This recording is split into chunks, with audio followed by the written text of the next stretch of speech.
जय हिंद दोस्तों, रखिए करना के चैनल में आपका स्वागत है। दोस्तों आज के इस वीडियो में मैं आपको चार महत्वपूर्ण जानकारियां दूंगा, जैसा कि आप पीछे बोर्ड पे देख रहे हैं। सबसे पहली जानकारी मैं आपको दूंगा, फरवरी 2025 का एआईसीपीएन का आंकड़ा जारी हो चुका है और एक बार फिर से फरवरी के आंकड़े में कमी पाई गई है। एक बार फिर से आंकड़ा बहुत कम आया है, तो क्या इसका असर डीएडीआर पे पड़ेगा जुलाई 2025 से बढ़ने वाले?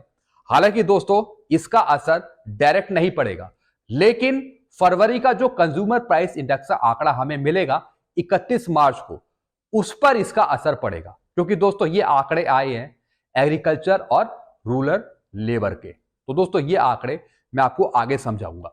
अगली जानकारी मैं आपको दूंगा, वेतन, पेंशन, दैनिक भत्ते, एडिशनल पेंशन में बढ़ोतरी। वेतन में 24% तक बढ़ोतरी कर दी है, पेंशन भी बढ़ गई है। सरकार ने विधायकों की, नेताओं की पेंशन बढ़ा दी है, भत्ते भी बढ़ा दिए, यानी सरकार सब कुछ नेताओं को दे रही है, विधायकों को दे रही है। तो एक खबर आ रही है, इसके बारे में हम आगे बात करेंगे। अगली जानकारी मैं आपको दूंगा, कल है कैबिनेट मीटिंग।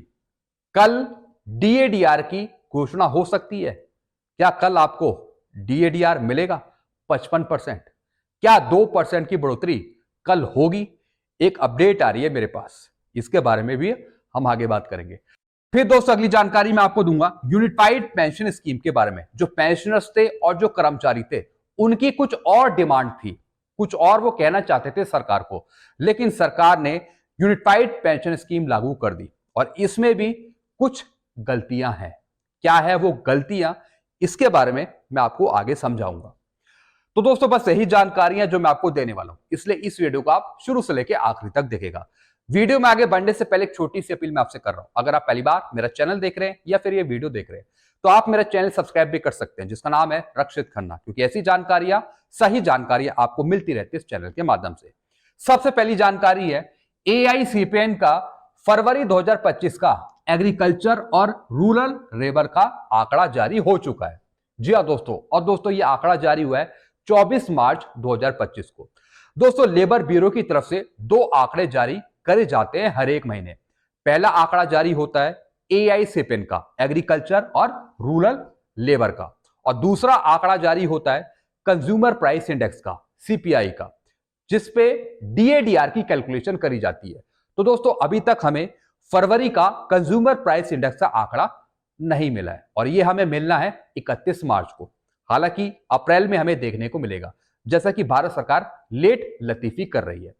अभी दोस्तों ये आंकड़ा आया है एग्रीकल्चर और रूरल लेबर का। हालांकि ये आंकड़ा है एआईसीपीएन का, और ये भी पान, सुपारी, फूड, क्लोथिंग जो आइटम्स हैं जो हम यूज करते हैं, उसके आधार पे दोस्तों ये आंकड़ा आता है। लेकिन दोस्तों इस बार जो आंकड़ा हमें मिला है एग्रीकल्चर और रूरल लेबर का, इस बार भी 7 पॉइंट्स की इसमें कमी आई है। यानी हर एक महीने जो आंकड़े आ रहे हैं एग्रीकल्चर और रूरल लेबर के, उसमें कुछ कमी पाई जा रही है और इसका असर फरवरी के कंज्यूमर प्राइस इंडेक्स के आंकड़ों पर पड़ेगा। तो इसका मतलब है कि जो फरवरी का सीपीआई का इंडेक्स हमें मिलेगा, आंकड़ा मिलेगा, उसमें ज्यादा वृद्धि नहीं होगी। यानी इससे पहले जो हमें जनवरी का कंज्यूमर प्राइस इंडेक्स का आंकड़ा मिला था, जिसका परसेंटेज था 143.2, तो दोस्तों जो हमें फरवरी का मिलेगा वो भी इसी के आसपास रहेगा, ज्यादा नहीं बढ़ेगा। अगर दोस्तों ऐसे ही जून तक चलता रहा, अगर ऐसे ही चलता रहा, तो फिर हमें 2% 3% की बढ़ोतरी देखने को मिल सकती है डीएडीआर में जुलाई 2025 से बढ़ने वाले। क्योंकि दोस्तों महंगाई तो ज्यादा बढ़ती है, जो दाम है वो तो ज्यादा बढ़ते हैं, लेकिन आंकड़े बहुत कम आते हैं। आंकड़ों में लगातार गिरावट आ रही है, जिसका असर कहीं ना कहीं कंज्यूमर प्राइस इंडेक्स के आंकड़ों पर पड़ता है, जो हर एक महीने जारी होते हैं श्रम ब्यूरो के द्वारा। तो दोस्तों फिर से एक बार एग्रीकल्चर और रूरल लेबर के आंकड़ों में कमी आकी गई है, लगभग 7 पॉइंट्स की कमी आकी गई है, 7 पॉइंट्स की। ये सबसे बड़ी दिक्कत की बात है। चलते अगली जानकारी की तरफ, वेतन, पेंशन, दैनिक भत्ते, एडिशनल पेंशन में बढ़ोतरी। वेतन में 24% तक बढ़ोतरी, किसकी? सांसदों की और विधायकों की। जी हां दोस्तों, सरकार सांसदों और नेताओं को बहुत कुछ दे रही है।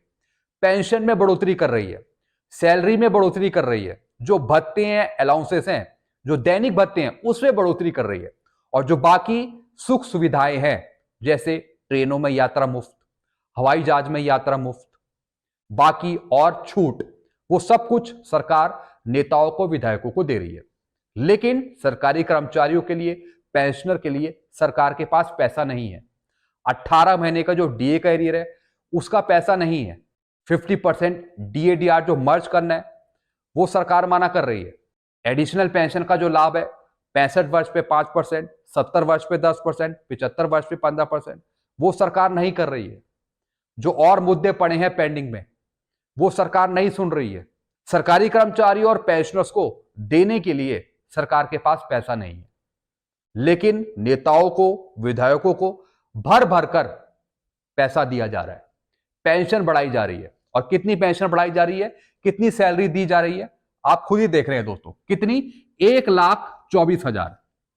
सिर्फ एक सांसद नहीं, अगर आप ऑल स्टेट्स के आप सांसद देखें तो लगभग करोड़ों अरबों का खर्चा है जो सरकार उठा रही है पेंशन के रूप में और सैलरी के रूप में, और भत्ते जो हैं वो अलग है, लेकिन कर्मचारियों और पेंशनर्स को देने के लिए पैसा नहीं है।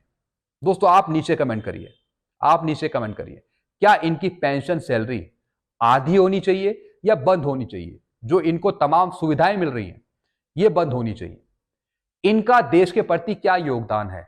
रिटायरमेंट के बाद सब कुछ, सब सुविधाएं फ्री हैं, पेंशन भी आ रही है, और बल्कि इजाफा हो रहा है। 24% तक बढ़ाया जा रहा है वेतन, 24% तक। और कहां डीएडीआर मिल रहा है सिर्फ 2%, 3% सरकारी कर्मचारियों को और पेंशनर्स को। और सरकार कहती है कि हम डीएडीआर दे रहे हैं, हम डीएडीआर दे रहे हैं, एडिशनल पेंशन पे डीएडीआर दे रहे हैं। 50% डीएडीआर हम मर्ज नहीं कर रहे क्योंकि आपको हम डीए दे रहे हैं, ऐसा सरकार कहती है। तो दोस्तों आप नीचे कमेंट करिए, क्या ऐसी मानसिकता सही है सरकार की? आप नीचे कमेंट करके अपने विचार जरूर बताइएगा।